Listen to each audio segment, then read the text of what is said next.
السلام علیکم۔ دیکھیں، ہمارا جو دین ہے نا، وہ مبنی ہے قرآن اور سنت پر۔ قرآن کو اللہ نے محفوظ کر لیا، اور وہ سنت اعمال جو قرآن ہی کی طرح محفوظ ہیں اور پوری امت میں پہلے دن سے موجود ہیں، نماز، روزہ، حج، زکوٰۃ اور اس طرح کے دوسرے اعمال، یہ اصل دین ہے۔ اس کے علاوہ نبی صلی اللہ علیہ وسلم نے دین سے متعلق جو باتیں بیان فرمائیں اور آپ نے اس پر جیسے عمل کیا، اور آپ کا جو اعلیٰ ترین کردار تھا، وہ صحابہ میں سے بعض نے جیسا دیکھا، جیسا سنا، انہوں نے آگے لوگوں کو منتقل کر دیا، جیسے جیسے وہ کر سکتے تھے، جتنا ان کے لیے ممکن تھا۔ ایک نیچرل طریقے سے ہوا، سب نے کیا بھی نہیں اور سب کو سب باتیں معلوم بھی نہیں تھی۔ یہ باتیں ہیں کہ جو بعد میں جن کی چھان پھٹک ہوئی اور محدثین نے اس پر کام کر کے اس کو ایک حدیث کا علم دیا، حدیث کی کتابوں میں ان کو منتقل کر دیا، اور یہ کام اپنے باقاعدہ شکل میں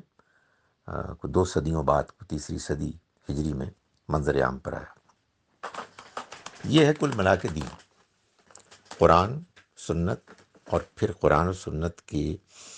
نیچے ایک فٹ نوٹ کی حیثیت سے حدیث۔ باقی اس کے علاوہ تو لوگوں نے دین کو سمجھا ہے، اس پہ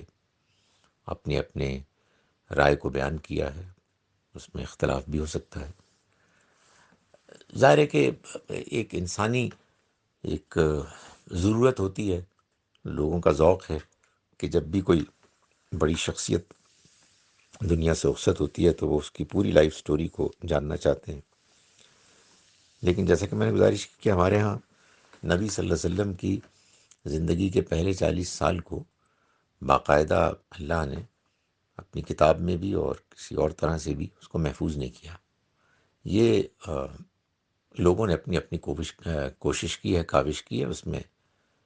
کس حد تک کامیاب ہوئے ہیں ظاہر ہے یہ بھی ہم کنفرم نہیں کر سکتے۔ یہ ضرور ہے کہ قرآن مجید نے آپ کی زندگی کے پہلے 40 برس کو ایسے پیش کیا ہے کہ جس کی لوگوں کے سامنے جو ایک غیر معمولی نمونہ موجود تھا، اس کی بنیاد پر ان لوگوں کو دعوت دی اور یہ کہا کہ کیا تم مجھ سے یہ توقع کرتے ہو کہ میں تمہارے سامنے حق کے علاوہ کوئی اور بات کروں گا؟ اب آپ الصادق اور الامین کی حیثیت سے لوگوں میں معروف تھے۔ غار حرا کے بارے میں قرآن مجید میں کچھ بھی نہیں بیان کیا گیا، بلکہ یہ بتایا گیا ہے کہ وَوَجَدَكَ ضَالًّا فَہَدَىٰ، ہم نے آپ کو ہدایت کے لیے متلاشی پایا، ہدایت کے لیے سرگرداں پایا، تو ہم نے آپ کو ہدایت دی۔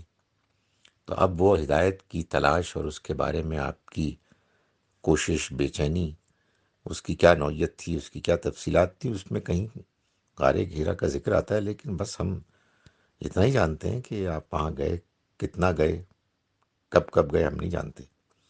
یہ ساری تفصیلات جو ہیں وہ انسانوں کی بیان کی ہوئی ہیں، جو کتنی صحیح ہیں، کتنی غلط ہیں،